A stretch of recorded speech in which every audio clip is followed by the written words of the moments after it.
Hello everyone and welcome to Movie Review UK. My name's MJ and today we are reviewing Why Him? Why this? Because I saw it. I recently saw the trailer for this movie. It wasn't on my radar at all. I'd not even heard of it. But when I saw the trailer I saw two of my favourite actors in it. That is Bryan Cranston and James Franco. I absolutely love both of them. Of course Bryan Cranston for things like Malcolm in the Middle and... Malcolm in the Middle? I don't know what I said then. But that is a thing that I said, and Breaking Bad, and James Franco from all of his movies. You know, he's one of my favourite comedy actors, certainly in all of his recent efforts, such as Pineapple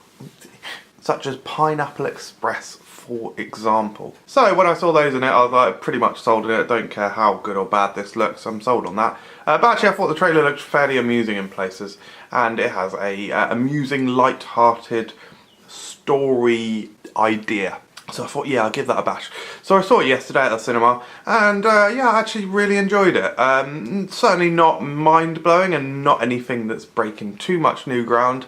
However, it may be not quite what you think, and certainly the story, the way the story goes, probably doesn't unfold in quite the expected way that you might expect. I mean, you could look at this film from 1,000 miles away and say, well, first act of the film, or the first third, will be the father and the... Oh, so actually I should explain the concept in case you don't know. Daughter gets a new boyfriend who is outlandish, loud, crude and rude, and father has to deal with it. So first act, you would think, oh, they're just not going to get on, it's going to be antics, blah blah blah. Second act, they'll learn to enjoy each other, they'll learn to love each other, blah blah blah, they'll get on really well. And then third act, there'll be some kind of big external story impact that will have its effect, and they'll need to deal with it, and then they'll all come together at the end.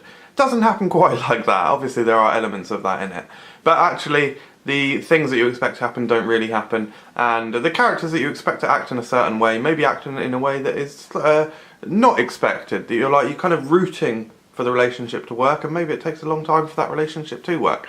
It's very funny. I had certainly at the very least a smirk on my face for a large proportion of the film, with some elements being very funny indeed, and indeed some excellent characters. James Franco's character is very good. But I think the show stealer is a character called Gustav, who is played by Keegan-Michael Key. He is hilarious. He adds a lot of one-liners and just, I'm laughing about it now, genuine reaction. Yeah, he just adds a lot of hilarious things that come out of nowhere and surprise you and are just very amusing. The story itself is you know, as I say, it's not really predictable, although you kind of see where it's going in the end at least. But the journey is pretty good. It's got a lot of unique elements, and there are some things in there that, as I say, you just don't expect really. The extended cast is very good. There's a lot of just pop-up characters that are good, like the younger brother is very good. The girlfriend, played by Zoe Deutsch, or Deutsch, is good. She's a very strong female character, and the conversations that she has with her father and indeed her family, they're like, this is like a very real thing, so it's got some real emotions in there, and it doesn't seem over bombasticalized for the film. Certainly there are over bombasticalized, I'm apparently making that a phrase, moments that happen, like a tank of, like a moose suspended in a tank of its own urine, for example. However, yeah, a lot of the actual emotions on display are things that you can definitely relate to. It's also got a lot of different actors that pop up from different things. Adam Devine pops up, who I think is an absolutely brilliant comic actor. He's actually one of my favourite up-and-comers, I suppose you'd say, although he has been in several things now. He was in Mike and Dave Need Wedding Dates. And Kaylee Cuoco pops up, and yeah, it's got a lot of decent people in here. I was surprised to see at the end of the film that it was, or the story was either devised or written by Jonah Hill, which was cool to see. And I have to say, I just, yeah, really quite enjoyed this film.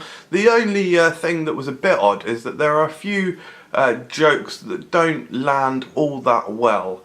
And the editing is marginally odd in some of it. So after these jokes that don't really land, it'll have like an awkward pause section, and this happened about 2 or 3 times. I noticed scenes lingering effectively, and it's very odd. Only a minor thing, but yeah, it was very strange. So I would give Why Him 7 out of 10. yeah, I thought it was an enjoyable movie, and yeah, just a bit of fun, nothing mind-blowing, but good quality entertainment with a good cast. Thank you very much for watching Movie Review UK, everyone. Hope you enjoyed the video, and do subscribe to the channel for more.